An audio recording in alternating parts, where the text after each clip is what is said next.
5 o'clock on the dot. We should get started. Hello, everyone. Thank you for tuning in. Um, Welcome, first and foremost. This week's topic is mediation and collaborative family law explained. So there's the four of us today. We're going to do a deep dive into all things mediation and collaborative practice.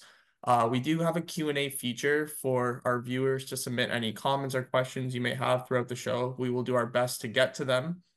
And first and foremost, the purpose of this series is to discuss general information on separation, divorce, and all other family law matters. And any information that we do provide today and any week for that matter should not be construed as legal advice. And if you do have any questions regarding your specific matter, please feel free to call our office or a lawyer in your area to book a consultation to receive tailored personal advice. So, drum roll, introductions. We have Shanza Sohail, and she is a recent law graduate from Osgoode Hall, and she is an articling student at the firm, and she has plans to be called to the Bar of Ontario in June 2024, very, very soon, 2 months away.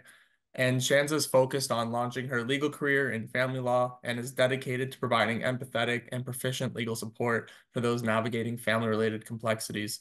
Her valuable experience stems from active participation in legal clinics, mooting competitions, and her prior work as a legal assistant.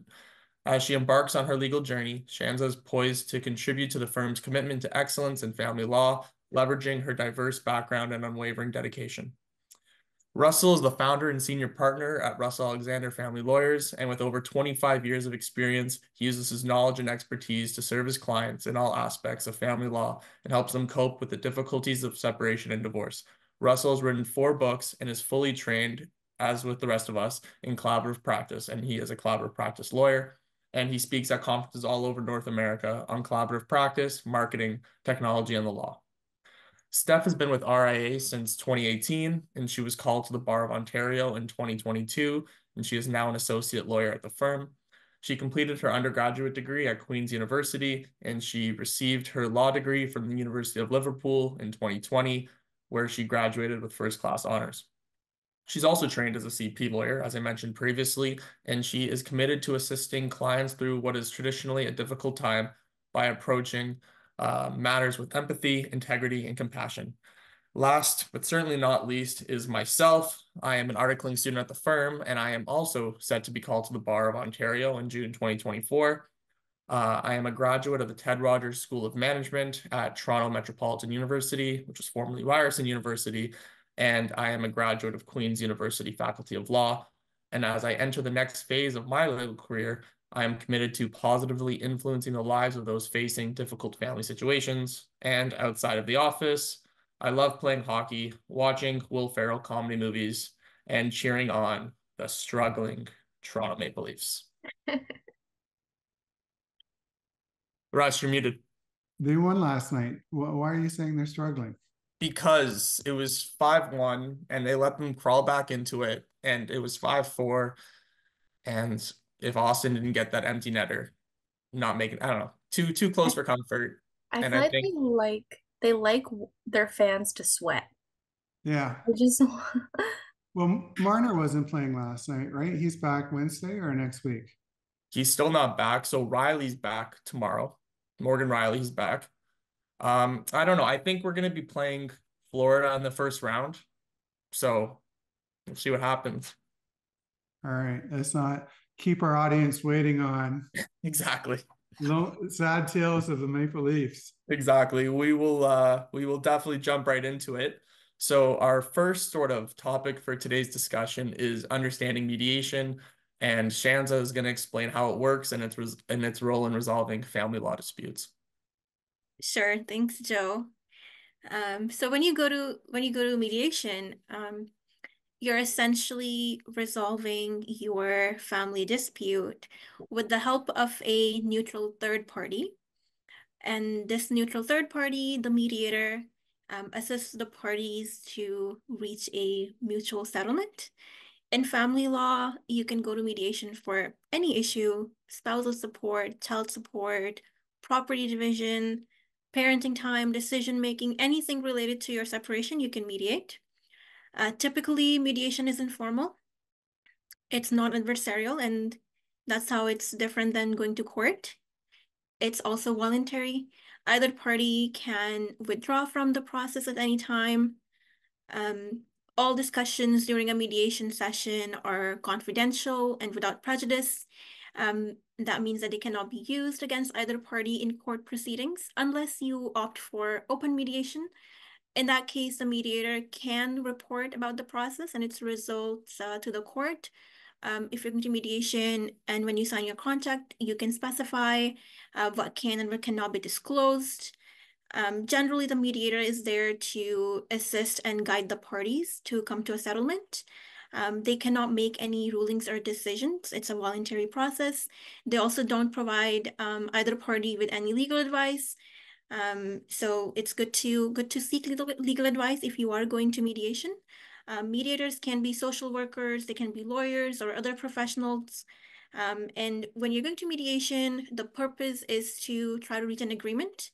And if you do reach an agreement, you want to enter into a separation agreement or something similar, it will need to be written out and it has to be signed by both parties, which can then become binding.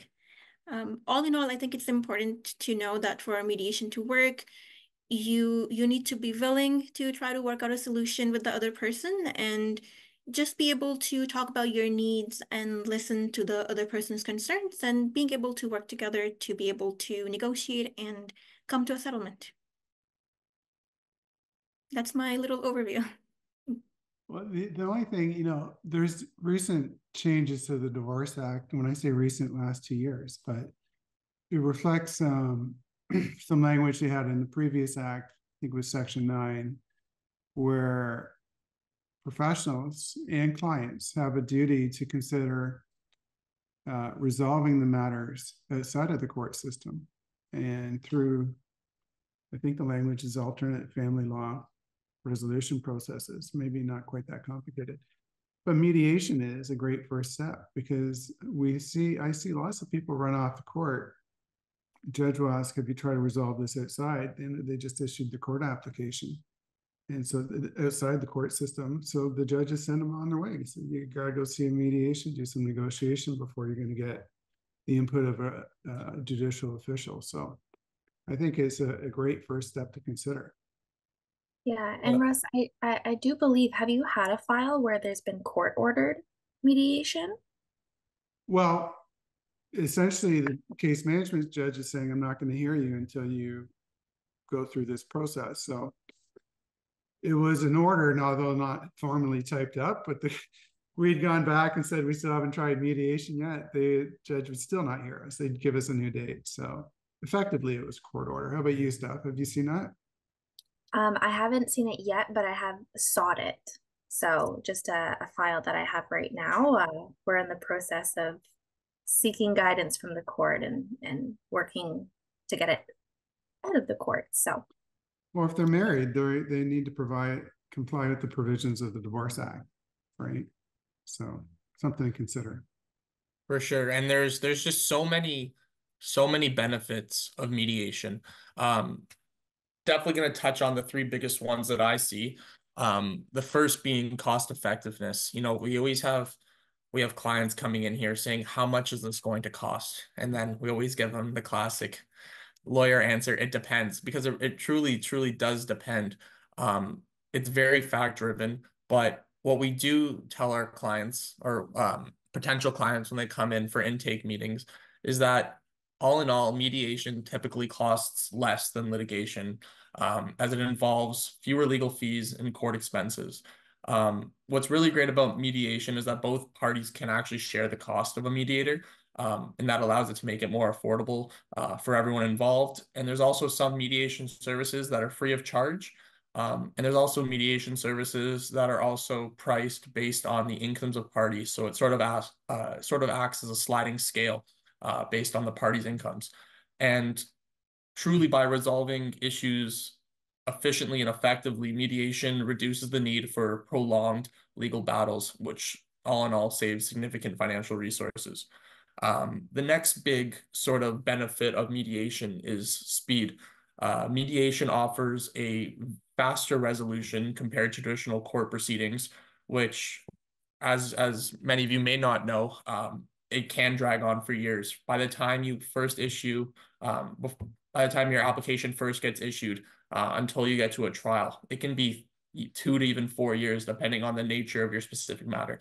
So mediation really does offer a faster resolution. As well, parties also have more control over the pace of the process, and that allows them to address issues in a more timely manner. And it also avoids delays that are associated with the court schedules and backlog, which ultimately leads to quicker agreements and full closure. With COVID, the amount of cases that were had to been put on hold as a result, and the current backlog, we're still seeing that now, a year and a half after sort of the restrictions have been lifted. I can speak for myself. I know we had a file that wasn't able to get a case conference, so the first appearance in front of a judge for 6 to 8 months after the application was issued. So there truly is a big backlog. So this benefit of mediation sort of allows you to confront your issues a lot quicker. And a third benefit with mediation is sort of dealing with the emotional well-being of both parties involved, as well as even the children, if there are any. Mediation truly does provide a less adversarial environment, and that reduces conflict and hostility between between the two parties as well as the children, and it does help maintain better relationships between family members, and that's also particularly crucial if there are cases involving children. And what's really great about mediation is that it allows parties to express their concerns and feelings in a truly supportive and confidential setting. And this allows everyone sort of to have less feelings of stress, less emotional strain, sort of takes the burden off your shoulders, so to speak. And it really allows you to feel as though you're being heard. And sort of above all, it encourages cooperation and collaboration. And what that does is it fosters a sense of empowerment, a sense of ownership over the resolution process. So you're really taking control, and you're allowing to sort of guide it in a way that best suits your specific needs, which is really, really helpful in a lot of cases. Yeah, those are great tips. You know, litigation, not mediation, going to court is tough, right? And a lot of clients, the analogy they tell me is like a dark cloud that hangs over their head. They can't sleep at night. They're stressed out. You know, I've got a court date 4 or 5 months down the road. Some third party is going to impose a decision they might not like. They might not see their children. They might lose their property, their home. They might be required to pay support, or the support they receive might not be what they expect.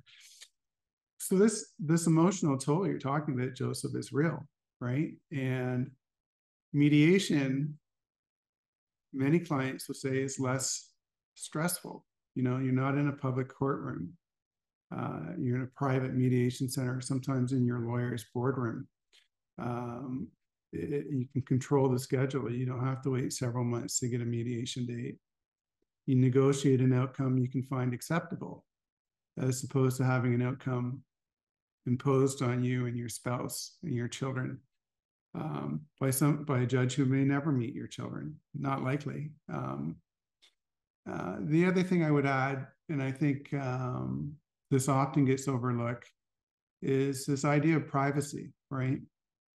You file a sworn financial statement with the court, that becomes a public document. Everybody can see your business. Or you know, these affidavits we see are terrible, right? People say things about their spouse they would never say if they weren't going through a divorce. You know, oh, you left little Johnny in the car when you went into the ATM that day. It's like things get blown out of proportion and feelings get hurt very easily. Mediation is private. You know, you're in a closed setting. If you settle the document, that may become a public court order later. Not likely. You can do minutes of settlement or a separation agreement. So those are some of the very nuanced advantages of mediation that often get overlooked. For sure, for sure. And Russ, speaking of the mediation process, when clients come to you, whether that be through the intake process or someone you've already retained, and they ask you, Russ, I'm really interested in mediation. What can they sort of expect, and how should they best prepare for it? right? I'm going to talk about preparation later on in today's program, but what to expect at mediation. A lot of it will depend on whether or not you're using a lawyer. If you're using a lawyer, he or she is going to do a lot of this groundwork, and I'm going to explain that in a moment. But let's just say, I'm going to use a mediator I found at the courthouse, or that I found maybe not in the phone book, but in Google. Nobody, I don't even know if they make phone books anymore, and do it on my own, right? So you may see something like an introductory or an opening statement, a chance for you to tell the mediator your story. You're going to want to identify what the problem is, right? What do you need help with from the mediator? It's the parenting issue. Are you dividing contents, pots and pans? Seeing lots of pet disputes recently, especially out in BC. Pets are popular, right? We're talking about parenting plans for pets. Could be a property issue, could be a support issue, could be mobility, where are the children going to go to school? We see this a lot when kids are flipping out of Montessori or daycare and starting school for the first time. What school district are they going to go to, right? And timing is really important. So you want to identify the issues for the mediator. Maybe you've settled some things, right? So you want to tell your mediator, yeah, we've got the home settled. We agree on the value. We don't need help with that. So everything you've settled, get those off the table. You're going to want to start bargaining and generating options, maybe thinking of different outcomes. Your BATNA is something we talk a lot about in law school, your best alternative to negotiated settlement. So maybe think of it, at one point I'm going to walk away from this thing if we're not making any progress, right? When am I going to cut this process loose? You don't want to think, you want to have you want to go in there with an open mind, but you don't want to get buyer's remorse where you come to an agreement just for the purposes of getting to an agreement, but waking up the next morning and realizing this wasn't a very good deal. I didn't understand what I was signing at 8 o'clock last night after a 12-hour mediation session. Those are always, you want to be cautious about that. So you're going to negotiate, and the mediator is going to facilitate your negotiations, and then you're going to reach an agreement. And sometimes it could be a memorandum of understanding. It could be minutes of settlement. It could be a full separation agreement. It could be a consent to order that you're going to file with the court if you're already in the court process. All these names mean different things and different levels of enforceability. So you want to be very mindful of what you call your settlement document. Usually the amount of time dictates the type of document you're going to sign. So if you're done your session, you're out of time, you want to get a structure in terms of what you've agreed to. Maybe that's a memorandum of understanding. If you have more time, you might want to actually draft minutes of settlement. You're going to want to have an expert, a lawyer, provide you with independent legal advice before you sign off on anything. If you got lots of time, maybe you're going to draft a full separation agreement, and maybe your lawyers are going to be there and explain it to you and execute it right on the spot. So timing, resources will determine what type of document you end up with. So this is sort of, you're on your own, right? Now, let's just say your lawyer is going to step in and you're going to go to mediation with a lawyer. Oftentimes, lawyers are going to do a lot of the preparation before you get to meet your mediator. You're going to agree on what mediator you're going to use, what location you're going to use. Usually the lawyers will file briefs with the mediator, identifying the issues, identifying the case law, identifying outcomes that they want to seek. Usually written statements are provided in advance. This could potentially lead to arbitration if there's a disagreement, but that's a subject that we're going to get to in another night. Tonight we're talking about mediation, which is different than arbitration. And then I'll just give you an example of sometimes some mediators. So if you have an experienced mediator, perhaps a lawyer or a retired judge, and let's just say hypothetically your dispute is a data separation, that mediator, lawyer, or judge may say, okay, I want the lawyers to produce the outcomes based on these two dates of what the equalization or the sharing is going to look like. So the separation date will determine the value of assets, which is going to determine how you share property. So at that point, the mediator's job's easy. They simply make a determination or a recommendation as to what the date is. You already know the outcome because the lawyers have prepared that in advance. They know what the calculations are based on different dates. So that's a more fulsome mediation where a lot of the groundwork's done by the lawyers, the financial work, the parenting plans, and the mediators are helping with very salient or specific issues. And depending on how the mediator or you negotiate that issue, you already have a good idea what the outcome is going to look like. So in terms of process, oftentimes it's very structured. Sometimes it could be just open-ended, right? You sit down with the mediator and you get at it, right? There's no agenda and the mediator works through the issues one by one. Other times it's much more structured and much more formal in the sense that we've got complicated legal issues dealing with $1 million of assets, and we want to make sure the mediator gets it right and provide them with lots of information in advance. So it's just a taste of what you're looking at, but certainly don't let the process discourage you, because whether you're in mediation or court, you're still going to have to produce the same information. The difference is you're not having a judge adjudicate the matter and impose something on you. You're negotiating an outcome in mediation that you find acceptable, that works for everybody. Yeah, and oftentimes I think people seem I don't want to use the word intimidated, but maybe it's just because they don't have a full understanding of what mediation actually comprises of. So they just think, oh, I'd rather just go to court, I'd rather just do this. But like, take a step back.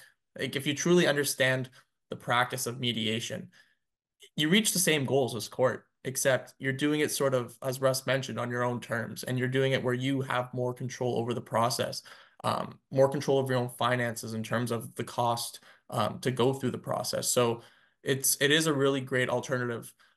We will talk later in the show about where it might not be the best alternative for you to go down that road in that process, but for most matters, it really is. It should be the first step. Yeah. Got a question about negotiating child support and mediation. You can negotiate if you're deviating from the guidelines. You want to provide an explanation as to why you're deviating. A judge will not give you your divorce order unless you have a good explanation, and a court may not enforce it. So there's reasons why you can deviate from the guidelines or negotiate a retroactive support claim, but that's sort of beyond the scope of what we're talking about today. But it's a great question. Thank you for sending it in. Yeah, thank you very much. So Russ just spoke to the mediation process, but oftentimes clients sort of don't understand, the role of mediators themselves. So I'm going to speak to that. I'm sort of going to divide it between responsibilities and sort of their purpose for facilitating agreements. So beginning first with responsibilities. The role of a mediator is to truly facilitate communication and negotiation between the parties, with the goal of reaching mutually acceptable agreements. And in doing so, they remain neutral and impartial throughout the mediation process, which means that they don't choose a side. They remain in the middle, and that allows to ensure fairness and balance within the process. They also help parties identify their underlying issues and interests and needs, and that allows them to guide them towards creative solutions, because oftentimes parties come to the table and they sort of portray what they want, and they don't really understand their needs and their interests. And I think that's sometimes where we see people butting heads. And more often than not, once the mediator allows people to sort of project what their underlying interests are, that's what allows them to come to an agreement and solution. Mediators also manage emotions and conflicts effectively by promoting constructive dialogue and problem-solving skills. And as Russ mentioned earlier, sometimes they will actually help draft the agreement. Them not drafting themselves, but what they'll do is what they will construct a memorandum of understanding. So all the dialogue that's gone on in that meeting, they will sort of comprise that into a document for both parties to review. It should be factually correct, and then based on that, the parties themselves, with the help of the mediator, if lawyers are involved, if counsel's involved on both sides, they'll take that memorandum of understanding, and as Russ said, they can convert that either into a minutes of settlement or a separation agreement. And the separation agreement can be filed with the courts just in terms of greater enforceability. And with respects to facilitating agreements, mediators encourage open and respectful communication between the parties, and that allows the creation of a safe and confidential environment for discussions to occur. And they use active listening and empathy to understand each party's perspective and interest, which is also really key in coming to a resolution. And they assist the parties in generating options that they might have not have thought about previously, um, and as well as exploring alternatives to find mutually beneficial solutions that, like I said, other parties may not have thought about initially before coming to the table.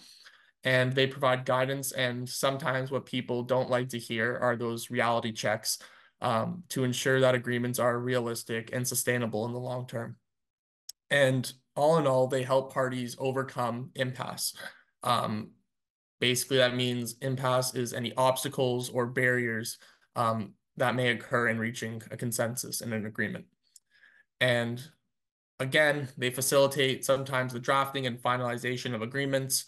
That's more so just to ensure that everything that was agreed upon is hopefully put pen to paper. Can I tell a story? It's always story time. Let's hear it. So when I mediate, I always like to use the senior counsel, usually more senior than me. They're getting hard to find, unfortunately. But we used to go to Phil Epstein all the time in Toronto. Great guy, renowned lawyer and educator.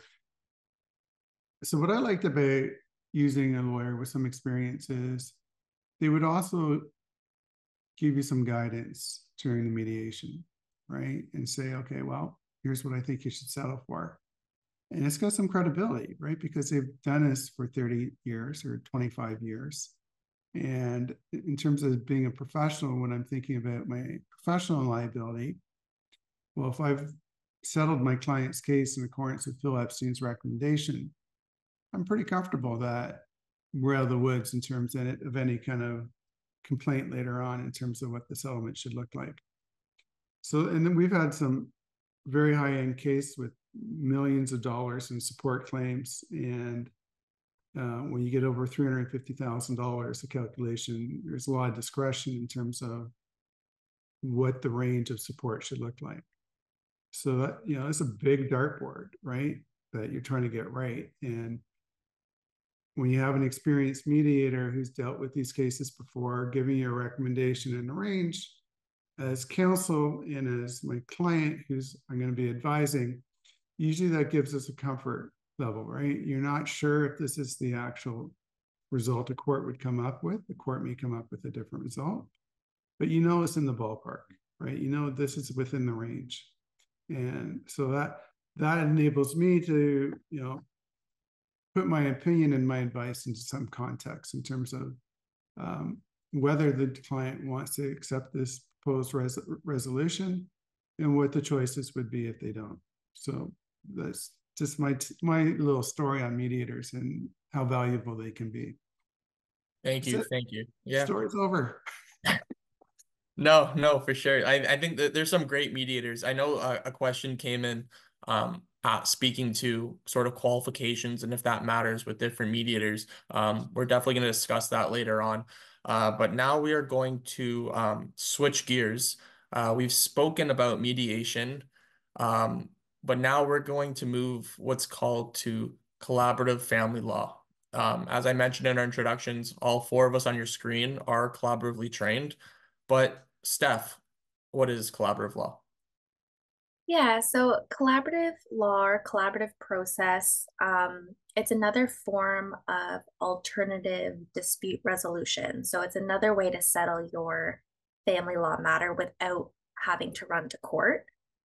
In fact, collaborative practice strongly encourages both parties to commit to the process.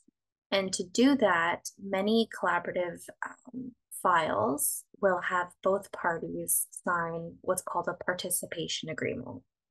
So what that essentially does is both spouses sign this agreement that says, we're fully committed, we're going to be transparent, and neither one of us is going to threaten court against the other party. You know, if you don't agree with this, I'm just going to take you to court. So one of the incentives to be committed to this process is should, for whatever reason, the collaborative process break down, neither one of you can keep your lawyer. You would have to, you know, start from scratch, retain a new lawyer if you wanted to proceed to court. And the idea behind this is because everything similar to mediation, everything that's discussed in the collaborative process is without prejudice. It's to emphasize free idea sharing, and you know, you're not going to hold something against the other party for raising that as a possible resolution. So this transformative process is really, really focused on what each party's goals are and what their interests are.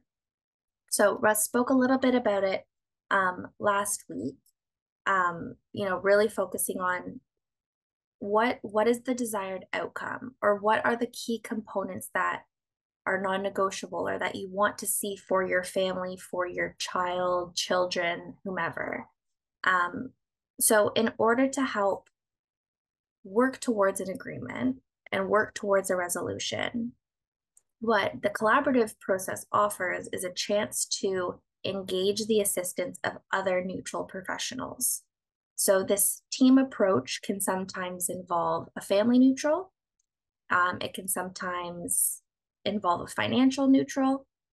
And these professionals are called neutrals because they're unbiased third parties. They are retained by both spouses, like they're mutually retained.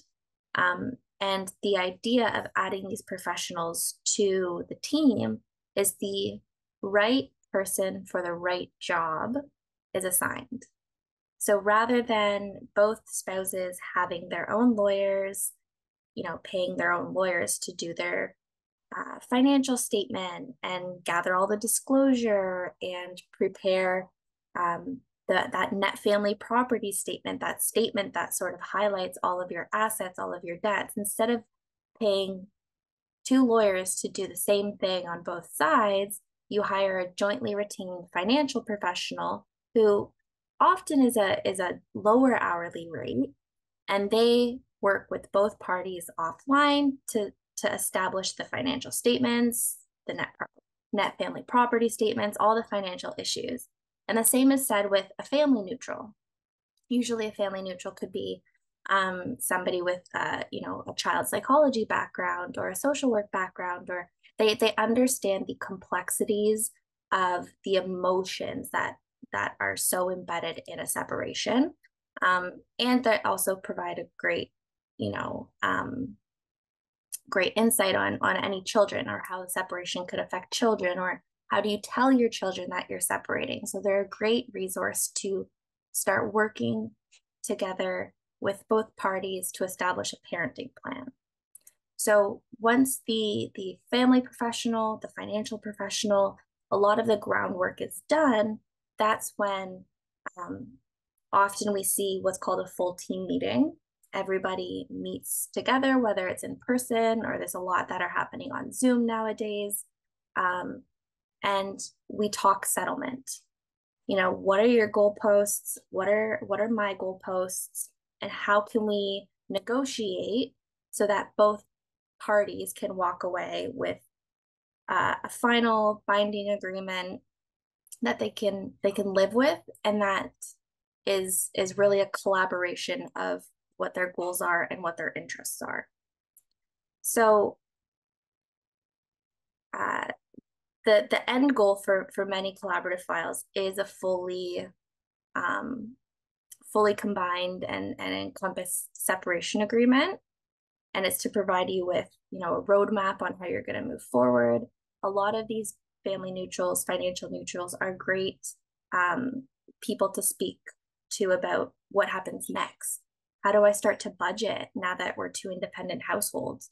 What happens if something changes down the line? Instead of both parties running to their lawyers, they can use the alternative dispute or dispute resolution clause to go back to that neutral in order to iron out any hiccups or changes that might come along down in the future. So that's sort of broad strokes of what the collaborative process can look like. And most jurisdictions will have a collaborative practice group. So if you are looking for a lawyer who is collaboratively trained, I strongly recommend going to those websites, trying to find a lawyer in your area, or if a lawyer is, if you're doing things virtually, maybe even a lawyer outside your jurisdiction would be able to assist. But yeah, we'll provide maybe some links of those practice groups in the show notes. Collaborative practice like supercharged mediation. It's the best of the best, right? You get the best professionals, best neutrals, focus on goals and interests. You're mediating, you're negotiating, you're working collaboratively. It's really like supercharged mediation, but with specific rules and a practice agreement that you follow on a roadmap. And we talk, like Steph said, we talked lots about cloud practice and other programs on our podcast, YouTube videos. We'll share that in our show notes. For sure, for sure. So Steph gave a great rundown, basically giving us all an understanding of this cooperative approach to divorce. But Shanza, we haven't heard from you in a while. How do lawyers in the traditional, adjudicative process, how do they differ from collaborative lawyers? Yeah, so Steph really just hit the nail on the head, like explaining how the process works. And like she said, like when you are in collaborative, the whole idea behind the process is the commitment to work cooperatively with respect to be able to reach a resolution without having to go to court, without fighting each other, without being at each other's necks, right? And this affects the role of lawyers because now their focus is not on being adversarial, but rather to encourage the parties to work together, to come up with solutions together, so mutual agreement can be reached. The idea is to, like I said, work together as opposed to working against one another. And this is true for everyone, not just for the clients, but also for the lawyers. The guiding principle of collaborative practice is respect. The lawyers and the professionals, their job is to create an atmosphere of understanding, of cooperation. There will be, like during the meetings, there will be open discussions. There won't be an exchange of aggressive correspondence between lawyers. And both parties will kind of dig deeper into as Steph mentioned, the goals and interests of each party, not just what their positions are. And knowing what these underlying goals are, it'll help the lawyers understand where everyone is coming from, and it will allow the lawyers and the whole team and the professionals to together to come up with creative solutions to the issues and help both parties reach a compromise. And we've hit on this, like the collaborative process is very client driven. The parties have the rights to make all the final decisions. They have all the say. There is no third party guiding the process, unlike mediation. And so the lawyer has the role of a guide, a support. They provide legal advice, and they ensure that they're there to ensure that the process stays on track, it stays positive, and it stays productive. And I think another thing I would hit on is being in collaborative doesn't mean that there won't be disagreements and difficult conversations and negative emotions. That's part of the process. But the lawyers and the professionals, they're there to diffuse these negative emotions and, Joe, you said it, like address any impasse and get past these barriers to come up with a possible settlement for the parties involved. Yeah, a couple things. Impasse is normal, right? You got to normalize it. We did it. We do a 3-hour presentation on how to get through impasse. I love your comment, Shanza. Aggressive correspondence. Like, yeah, did we take a course in this in law school? Like some lawyers, like, holy, where the hell did this letter come? I have to put the letter down for 24 hours, right? And like let it marinate for a while before I respond to it, because it's like a black hole with some of these nastyograms that lawyers seem particularly well equipped to draft. But we did have a question come in. I want to talk about it real quick. Thank you, everybody, for sending your questions in. This is asking about being part of Adrio or Fridrio in neutrality and experience. Great question. Adrio, Fidrio, great organizations. Pre-pandemic, I used to speak at Fidrio all the time. Great group of people down there. Sure, become a member. You're going to get training. You're going to network. You're going to develop your business as a mediator. It's always a great idea to connect with other professionals and learn. And it's certainly something I would encourage. And it's also important to note that all mediators that you are going in front of, they should be accredited. I know there's the Ontario Association for Family Mediation. A lot of mediators have that accreditation. It's OAFM. So that's also really important. And yeah, you always want to make sure that they're accredited. We are going to speak to the different types sort of mediators that you can come across a little bit later. But now we are going to sort of shift gears away from collaborative family law, and we're going to go back to mediation. We've spoken a little about this earlier on in the show about taking those mediation decisions and sort of turning them into enforceable orders. Steph, how do we create binding agreements for mediation? Please enlighten us. Tell us. Give Yeah, us your wisdom. Give us your wisdom. Tell us. well, again, it goes back to just what type of agreement or what type of documentation you get. Personally, I would always recommend a fulsome separation agreement, a fulsome mediation agreement, because you can take that agreement and turn it into a court order if necessary. It is also important to note that signed separation agreement, so signed by all parties, witnessed, dated, it is a domestic contract. It's a legally binding agreement. It's always best to have independent legal advice. It's always best to have full and transparent disclosure. There are provisions of the Family Law Act that deal with setting aside a domestic contract. So you want to be mindful that all of your T's are crossed, all of your I's are dotted. But yes, if you enter into an agreement, whether it's through mediation or through the collaborative process, you can file those domestic contracts with the court. You could do so through a Form 26B, I believe, which is an affidavit for filing a domestic contract. And sometimes your agreement may detail what provisions of your agreement are to be turned into a court order. Sometimes your agreement may detail next steps for obtaining a divorce if you were married. But the benefit of filing your domestic contract, your separation agreement in the court, is it does assist with enforceability. So say you have support clauses in your separation agreement, and the payor, so the person who's to pay support, isn't following through, they are behind, you've exhausted your options for alternative dispute resolution. At least if your separation agreement is filed within the court, you can go to the court and ask for assistance to enforce that agreement.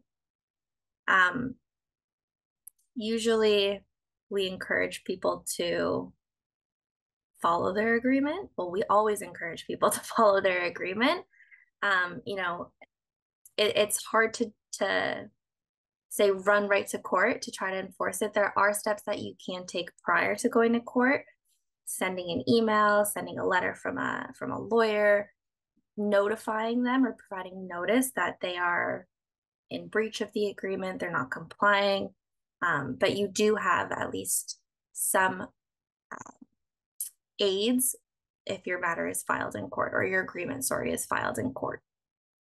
It sort of makes it more concrete, right? Because you have the agreement, and when it's sort of filed with the court, it's there. It's an order. It's an extra safety net that people often don't realize is available to them.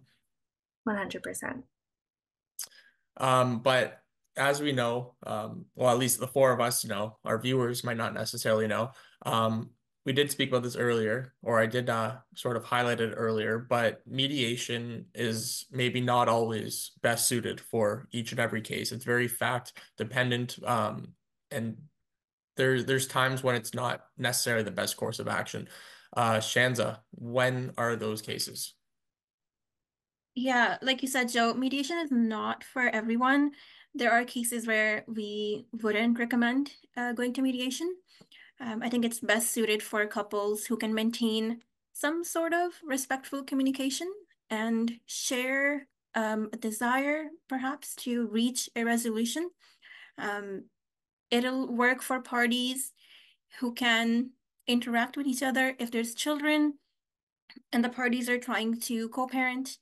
Um, and if they can co-parent effectively, I think mediation would be great in those cases as well.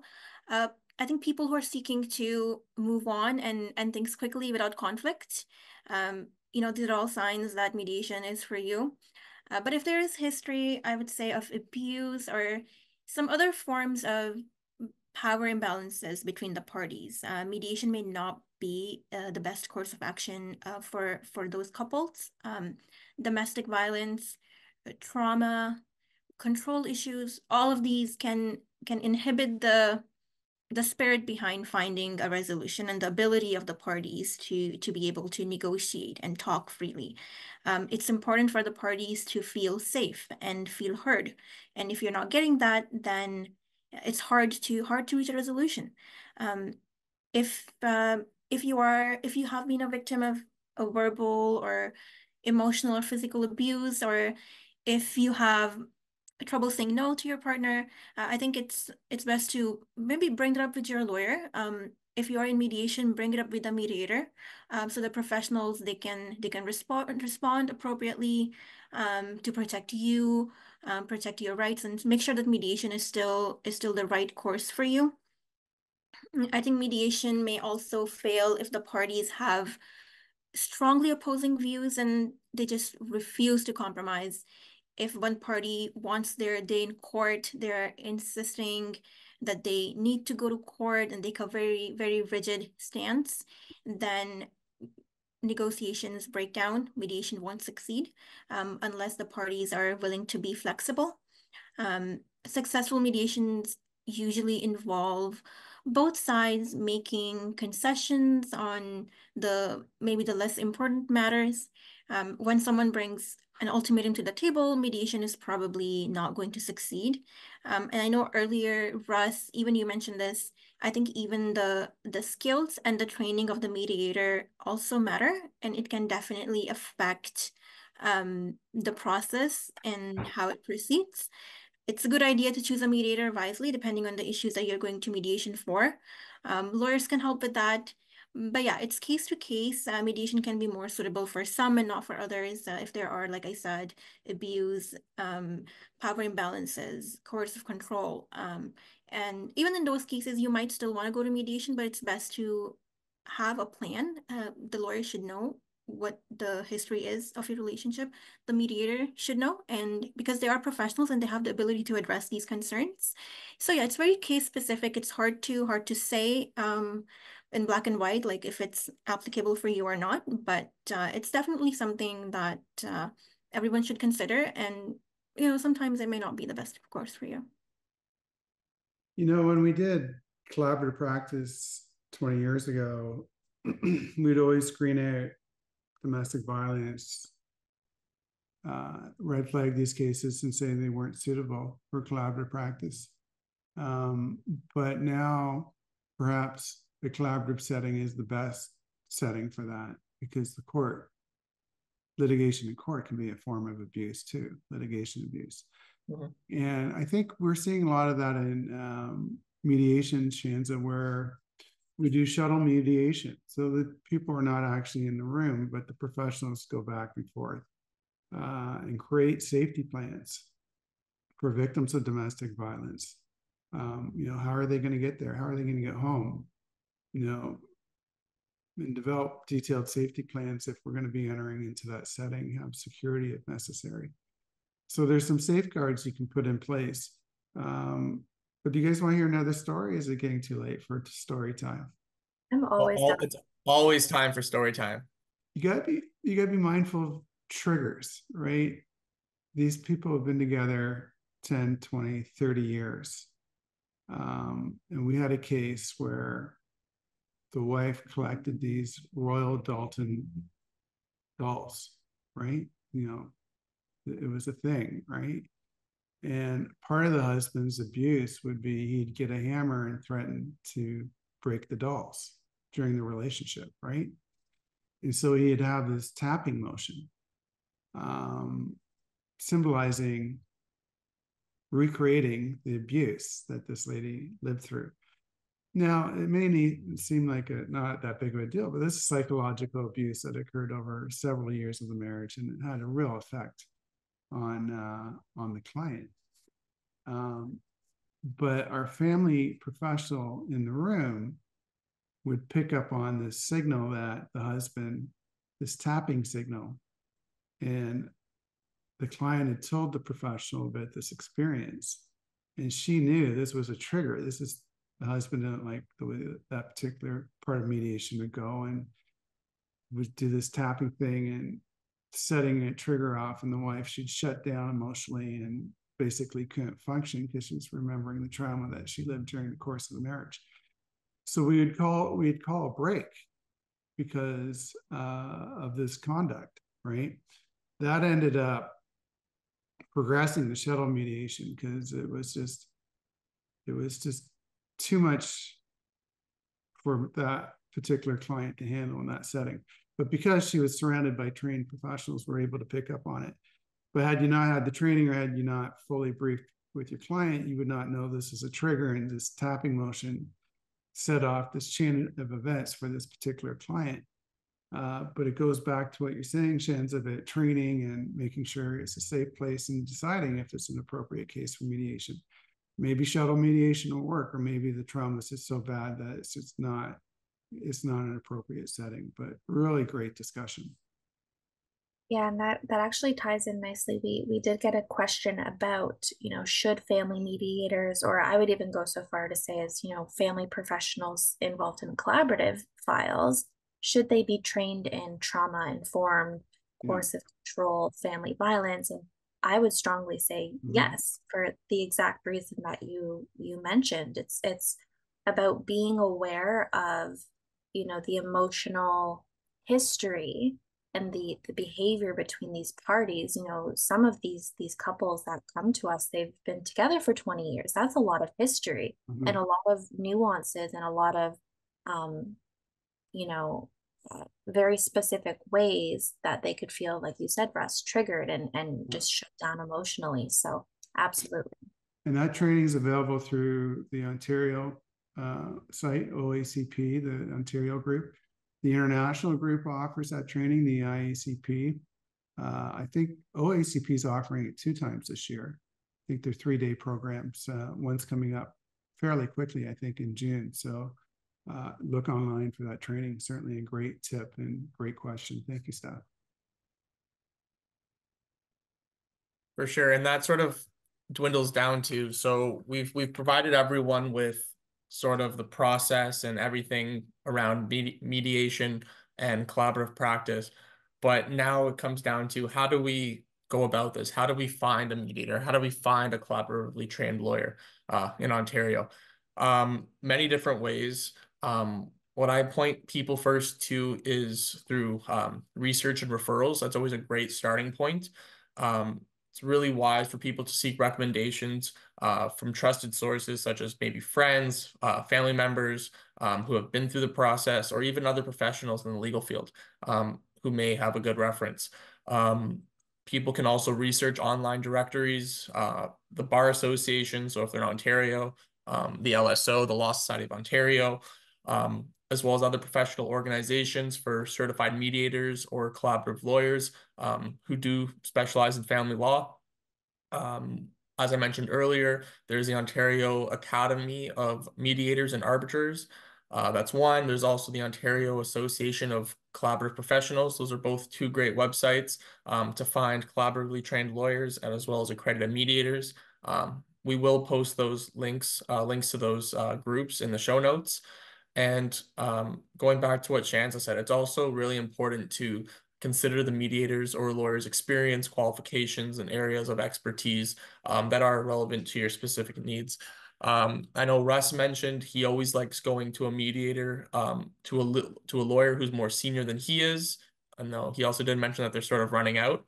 Um, but yeah, so oftentimes we see, at least from my perspective, and I think Russ, Steph, and Shanza would agree, when seeking out a mediator, the first thing we like to do is to find a senior lawyer who's worked in family law for a long period of time, a judge who's also sitting on the family law bench.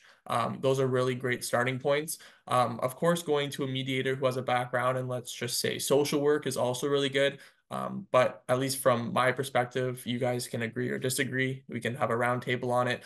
But going to a mediator who has knowledge in family law is always sort of the best course of action. And someone who's practiced the law for a long period of time or who's even adjudicated in the court, such as a judge, would truly have the best knowledge on family law. So they're really able to guide you in the right direction. While they might not be able to provide you legal advice, you know that their level of expertise sort of can guide the process. And someone who really knows the law is key. Um, Aside from research and referrals, there are initial consultations that people can take advantage of. So it's really, really important to schedule initial consultations with potential mediators or even collaborative lawyers to discuss your case and assess their suitability to your case. You can ask about their approach to mediation or collaboration. You can also ask them about their fees and their payment structure, as well as their availability. Those are all really key factors when making your decision. And it's also really important to pay attention to their communication style, their level of professionalism, their level of empathy and understanding towards your concerns. When I do mention levels of empathy, sometimes you might get a lawyer who tells you how it is. It doesn't necessarily mean they're not empathetic to your case, but at least from what I've seen, you want someone to tell you realistically where you stand.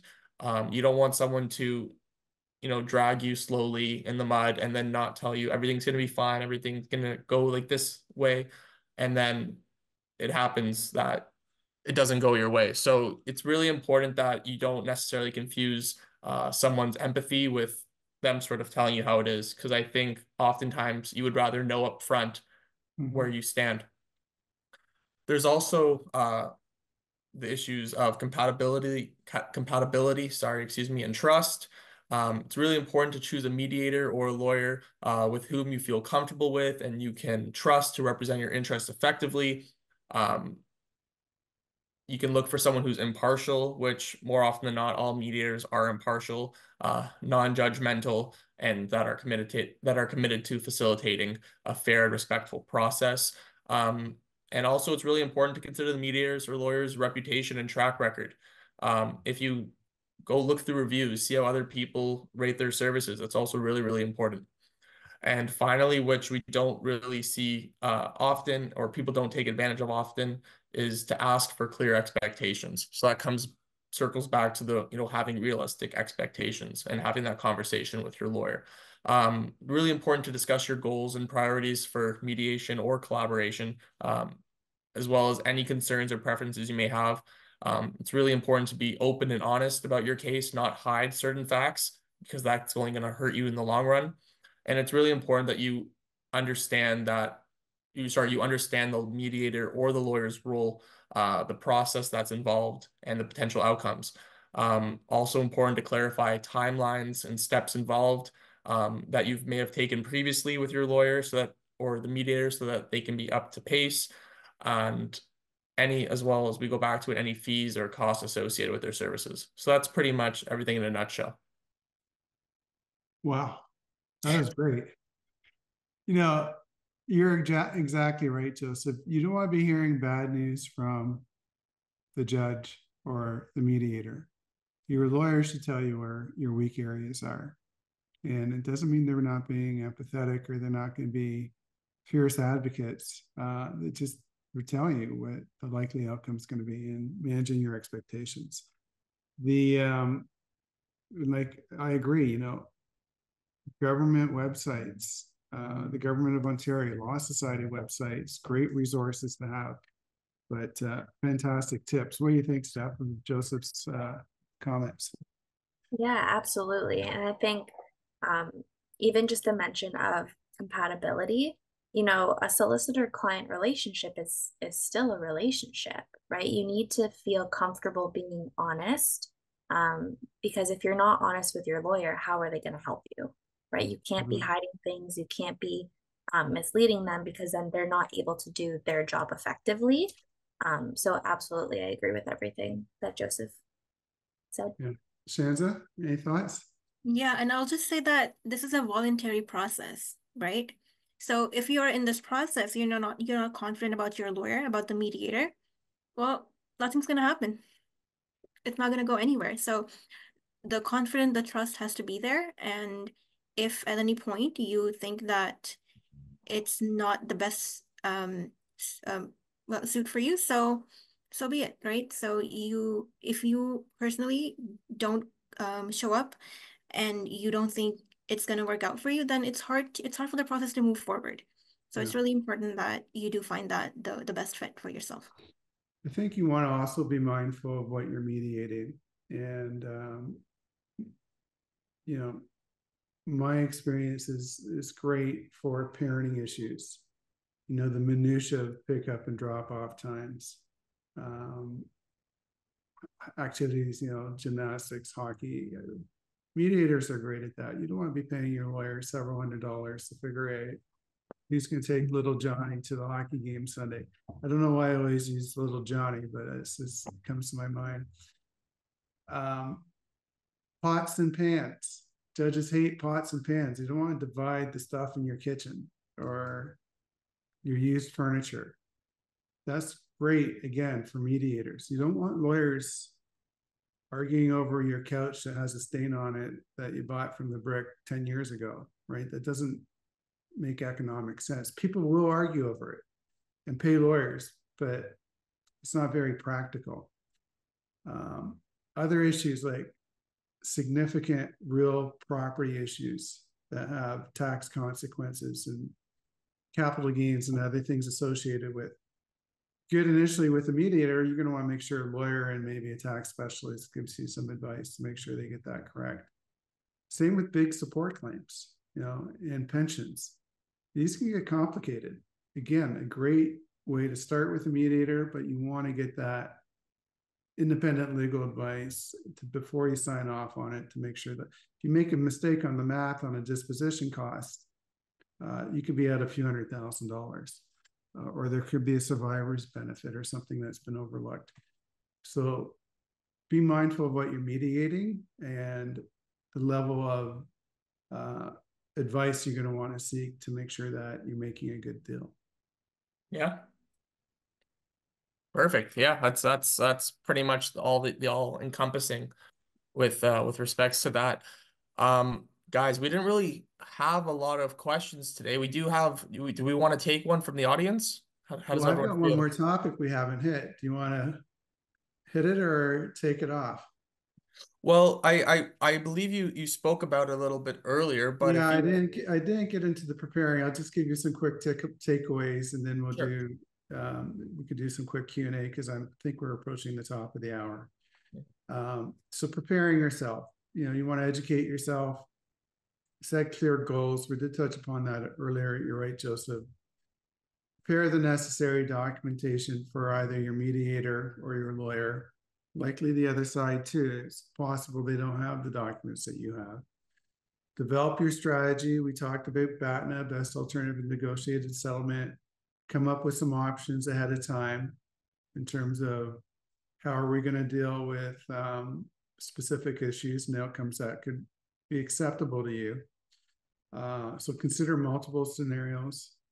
Engage the right professionals. Steph spent a lot of time talking about that tonight. Prepare emotionally. Shanza did a great job talking about those issues. Managing expectations. Joseph touched upon that. Practice active listening. Avoid trying to lay blame during mediation. That's not going to be very productive. That's going to lock people into positions. Try to be constructive. Consult with your lawyer before going into mediation, or get some legal advice just so you get an understanding as to what to expect. Know the format, know the schedule, know where you're going physically. You know, how long is it going to take me to get there? Or is it by Zoom? Run a technology check. Make sure that you've got redundancy built into your Wi-Fi and your internet connection, and maybe a backup laptop or phone if it's being done electronically. Finally, the only other tip I would say, get a good night's sleep. If I'm going into a big mediation out of town, I'll fly or drive into the city the night before, get a hotel room, get to bed early. I don't want to spend the morning on the Don Valley stuck in traffic, showing up at mediation stress day because somebody cut me off on the way down. So get a good night's sleep. Give yourself lots of time to get there. Go for walks. You know, Steph and I were doing this in the office today. She had her dog in. We went for a walk, got some fresh air.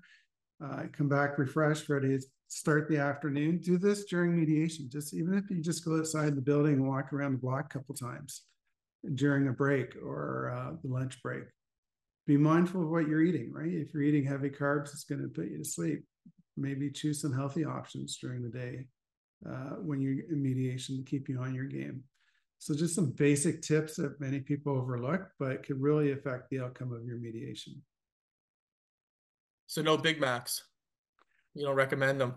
Well, Dr. Wells, who did some coaching for our team a few years back, sleep performance, high performance coach, he was entering negotiations and he loaded the other room up with donuts and carbs and sugary products.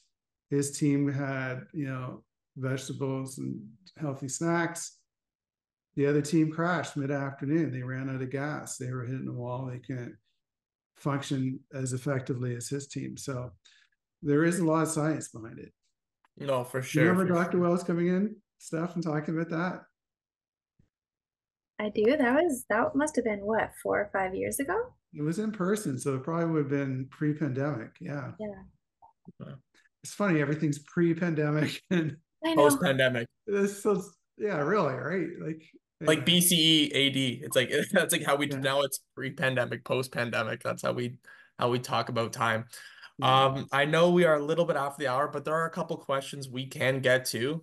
We can do a quick Q&A. Um, I am going to read them off and then you guys can just pick and choose who wants to answer. So we have a question. How is it decided who pays for the mediator? Can this be paid for proportionally if there's a large imbalance in income? Great question. My experience, most mediators like to see it paid for equally. It just adds to that view that they're neutral. I don't like getting bogged down with fees. Proportionate, sure. Maybe we can adjust fees at the end. Usually, oftentimes, the person with the money or who's going to be making the payment can fund the process. So I've had clients pay $25,000 for the process with an agreement it would be adjusted later. I knew they would be paying out money at the end through an equalization payment and support, so that it's still shared equally, but it's done at the end of it. So that $12,500 would be adjusted against any payment he makes. So lots of options there. I see you nodding your head, Steph. Which way do you like to proceed? I prefer shared 50-50 for the same reason that you just mentioned, Russ, and whether that's an adjustment later on or at the end of the process, if one party is of, more financial means to fund it at the start. But I do think sharing it 50-50 maintains that balance, because if off slightly, the person who's maybe funding the majority of it feels that imbalance or feels that weight. Yeah, and if you're the person making the payment to fund the process, it's still a lot better than going to court, right? Oh, yeah. So there's still great value, and you could potentially resolve matters. So I think I would encourage it. Great question, though. Do we have time for one more? One more quick one. Sure, why Sure. not? So, someone wants to know whether or not it's sort of worth it to draft up a kitchen table separation agreement or getting one from a website like Law Depot before meeting with the mediator, to have something sort of drafted before meeting the mediator. I see a look of shock across everybody's faces. What are you thinking, Shanza? Kitchen table agreement. Found this thing on the internet. Just the other day, this is funny because the other day I asked ChatGTP to draft a little something for me, and it got it wrong. So I was like, "Are you sure?" And they're like, "Oh, my apologies. I missed this really important law." I'm like, "That's okay, fix it." Well, it fixes it. Well, it's still wrong. So the ChatGTP, you're still wrong. And it kept getting it wrong. So it's a no-brainer. Don't do it. I had somebody give me an agreement with, referring to the laws of Oregon or something, right? Did you live in the US? No. And did your spouse live? No. So what's it? Oh, I found it on the internet. It wasn't even relevant to Canadian legislation. And this is the risk, right? Because if you don't know what to ask, same with the AI. If you ask a bad question, you get a bad answer. Garbage in, garbage out. But And you don't always know if it's a bad question. you don't. Well, lawyers have problems with that, right? We think So, so. Yeah,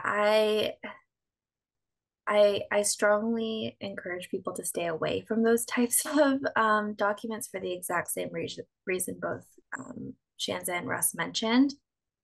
If you want to go into mediation prepared, um, rather than taking a separation agreement or this draft kitchen table agreement from the internet, just think of the issues that you need to resolve.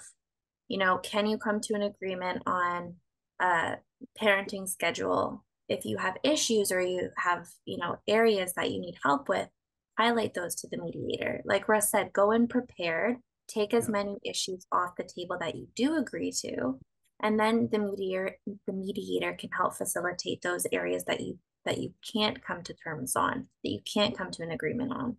But it also sort of ties into our discussion about picking the right mediator. If somebody has a legal background, has experience in family law, and knows the law, if you come with a law office depot separation agreement and it's talking about the laws in the US or in the UK, and your mediator isn't familiar with family law in your jurisdiction, those kind of things can get overlooked. And you do not want to enter into an agreement that is not binding here, that's not enforceable here, because it goes against the legislation. So be very, very cautious with that. That's such a great tip. Let's go back to Oregon for a minute, right? So this person drops this agreement on my desk. So now we're looking at 2 years of litigation, right? We've got to set this agreement aside, which we know it's going to be set aside.